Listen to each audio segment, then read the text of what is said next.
Il y a donc quelque chose d'un peu dérangeant dans les manifestations anti-Israël qui se déroulent partout dans le monde. Et c'est tout simplement, je pense que tout le monde sait que si Israël n'était pas impliqué et tout le monde combattait le Hamas à Gaza, tu aurais de la chance si tu obtiens 200 personnes dans la rue pour n'importe quelle manifestation. Le monde. La Russie et la Tchétchénie, avec ses musulmans massacrés, peut-être 200 000 civils ont été tués et les Russes n'ont fait aucune tentative pour éviter les victimes civiles. Je ne sais pas, avons-nous quelques dizaines, quelques centaines de manifestations ici et là? Vous savez même ce qui se passe en Ukraine? Je veux dire, nous avions à un moment donné de jolies lumières sur les bâtiments. Donc, vous n'obtiendrez pas de manifestations régulières de plus de quelques dizaines de personnes. Que se passe-t-il avec les Ouïghours en Chine? Qui se passe quand la Syrie comptait 14 millions de personnes jetant leur maison, des centaines de milliers tués. Maintenant, beaucoup de gens se sentaient dérangés et contrariés, évidemment. N'est-ce pas? Mais tu n'obtiens pas 100 000 gars furieux dans la rue. Moins les Juifs sont impliqués dans le conflit. Je suis désolé de le dire aussi brutalement, mais c'est la vérité. Et en fait, vous n'avez même pas besoin qu'il y ait beaucoup de victimes civiles. Il suffit de prendre en mai 2021. Nous avions organisé une centaine et 80 000 personnes manifestant dans les rues de Londres parce qu'il y avait 250 civils. 250 personnes ont perdu la vie. Israël dit que 200 d'entre eux sont en fait des combattants du Hamas. Les Palestiniens disent peut-être que c'était seulement 100. Donc pour ces 150 civils, nous avions 180 000 personnes hurlant des cris djihadistes partout. Qu'est-ce que c'est avec les Juifs? Cela provoque ce gâchis horrifique, ce déclencheur. Vous demandez à n'importe qui là-bas, pourquoi êtes-vous là? Oh, ce sont des victimes civiles. Qu'est-ce qui fera voyager 180 000 personnes de partout dans le pays? Qu'est-ce que c'est? C'est cela qui les fera venir. C'est Israël, parce que c'était un État juif, et cela, malheureusement, n'est pas nouveau. Maintenant, vous n'aimez peut-être pas ce que fait Israël dans le conflit, mais personne ne peut prétendre qu'Israël n'a pas été provoqué, que ce n'est pas le cas. A un risque énorme en tant que pays. Il a une organisation djihadiste assise à ses frontières qui a explicitement dit qu'elle veut le faire encore et encore et encore et mettre en danger des millions de civils.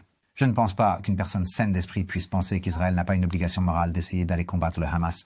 Vous pourriez ne pas aimer la façon dont il le fait, n'est-ce pas? Mais vous ne pouvez pas le comparer à la Chine, aux Ouïghours ou à la Syrie avec ses propres Ou la Russie avec les Tchétchènes. On ne peut même pas... Et Israël a travaillé si dur pendant les 2 dernières semaines et a réussi à évacuer 1 million.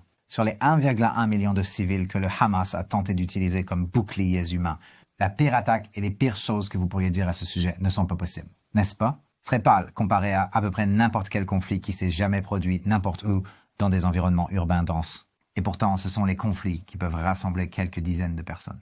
Israël, c'est ça, des centaines de milliers de personnes furieuses, hurlantes, lançant, proférant les pires insultes possibles qu'ils font toujours.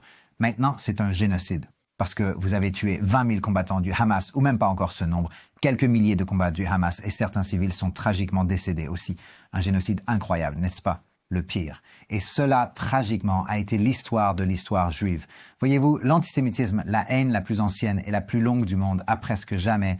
Il y a eu des gens qui se sont levés pour dire « Nous détestons les Juifs ». C'est presque toujours le cas. Nous voulons vous dire que les Juifs sont les personnes les plus immorales du monde, n'est-ce pas? Et ça peut être presque n'importe quoi. Vous savez, quand les Juifs, à un moment, étaient des prêteurs d'argent en Europe. Pourquoi étaient-ils des prêteurs d'argent? Parce qu'ils étaient largement bannis de presque toutes les autres industries, ne pouvaient posséder de terres en grande partie, ne pouvaient posséder et être dans beaucoup de métiers. Et les gouvernements voulaient qu'ils prêtent de l'argent parce que les chrétiens ne pouvaient pas le faire ou quoi que ce soit. Et soudainement, prêter de l'argent est devenu dans certaines parties du monde comme une promenade. Un crime, comme un crime contre l'humanité. Vous poursuivez les pauvres pour les intérêts.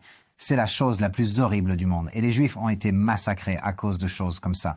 Sauf que lorsque les Juifs ont cessé d'être les prêteurs et que d'autres ont pris le relais, comme les familles bancaires italiennes, soudainement, c'est une partie de la vie économique. Nous n'avons pas de pogrom contre les familles bancaires italiennes. Maintenant, nous vous détestons parce que vous n'avez pas de terre. Ah, donc c'est comme si j'avais la solution.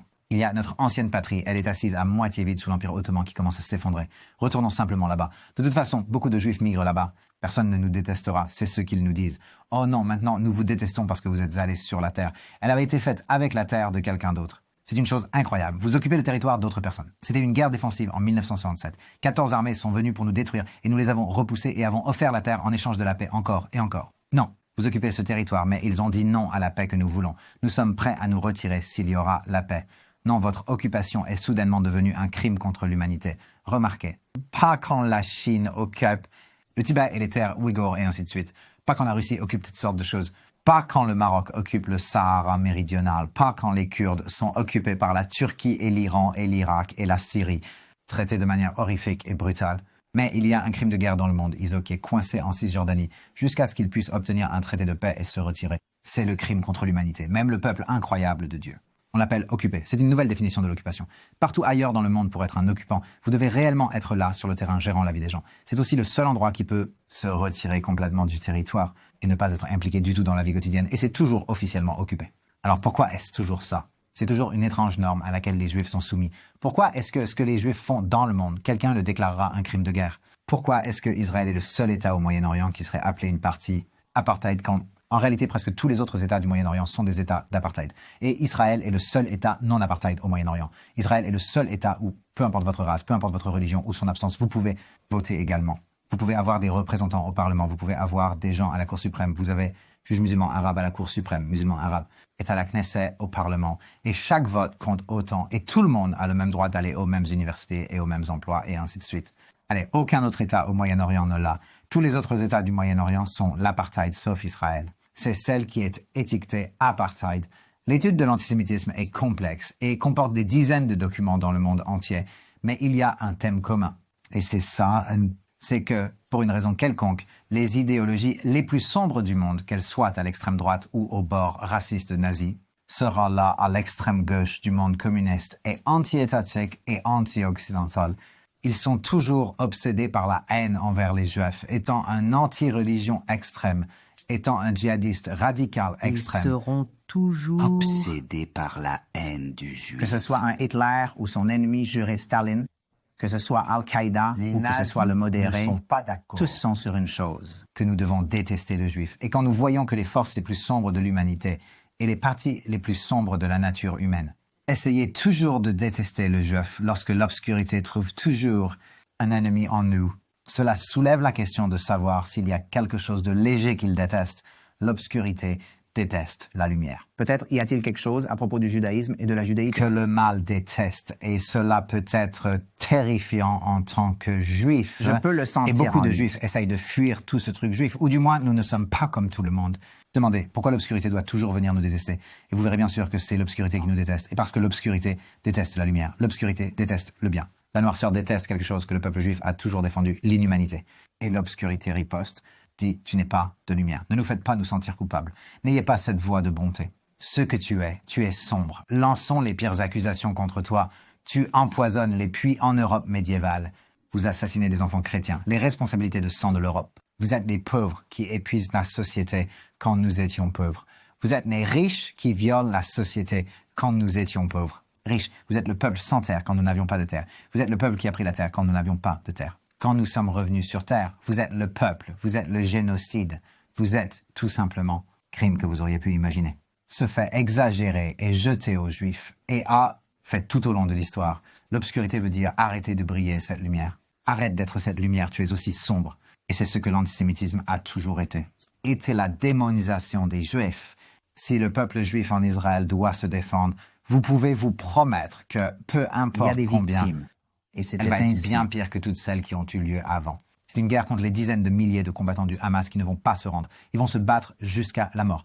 Donc cette guerre va causer des milliers et des milliers de victimes, comme nous l'avons déjà vu, et probablement beaucoup plus. Si le Hamas doit se battre jusqu'à la mort, s'ils vont faire ça, ils pourraient devoir avoir des dizaines de milliers de leurs soldats tués avant qu'Israël puisse être en sécurité et avant que les Palestiniens puissent être libres d'eux. Mais même dans les rounds de combat où il y avait moins de 300 civils qui ont été tués, vous pourriez vous promettre qu'il y aura une couverture nocturne, une couverture obsessive de un seul bébé dans le territoire palestinien qui a été blessé, qui est mort.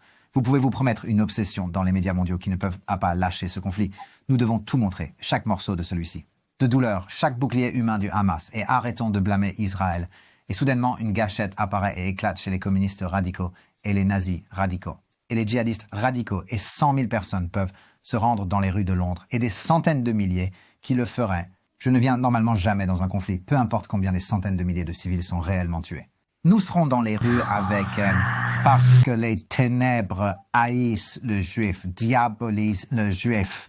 Et en tant que juif, cela peut sembler terrifiant, cela peut être comme le plus horrible. C'est pourquoi ne pouvons-nous pas? Sommes-nous condamnés pour le reste de l'histoire? C'est l'arrivée à nous, peu importe ce que nous faisons. Si nous nous rendons, ils viendront nous tuer. Si nous ripostons, ils diront que nous sommes les plus gros démons et voudront nous tuer à nouveau, n'est-ce pas? Oh, est-ce une pensée négative? En fait, je veux dire non, ce n'est pas.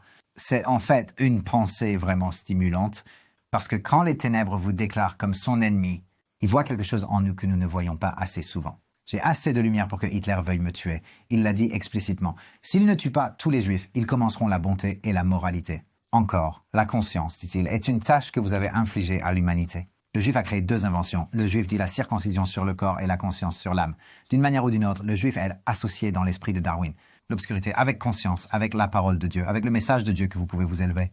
Mieux, dans les meilleures parties des religions dans le monde non juif, en christianisme et en islam, ils nous aiment et nous les aimons. Les gens peuvent travailler ensemble et trouver la bonté en chacun, mais dans les coins sombres. L'humanité est la haine du message de Dieu et les personnes qui sont les premières à proclamer le message de Dieu au monde. Mais cela signifie que si Hitler ne m'aime pas, alors il y a probablement quelque chose de vraiment, vraiment bon en moi. Un potentiel que je ne savais pas avoir. Qu'est-ce qui me distingue? C'est que je fais partie de ce peuple juif incroyable.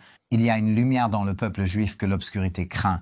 De cette obscurité fait rage contre, qui motive la colère à sortir dans les rues avec des centaines de milliers. Il y a quelque chose dans le peuple juif qui est une lumière, le bien de l'humanité, l'amour et le mal dans l'humanité. Déteste.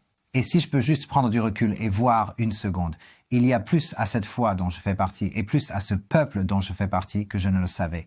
Si tant d'historiens peuvent parler de l'incroyable contribution des Juifs, pas seulement comme individus dans les prix Nobel, mais en apportant des valeurs morales qui ont changé l'humanité. Des idées comme la paix.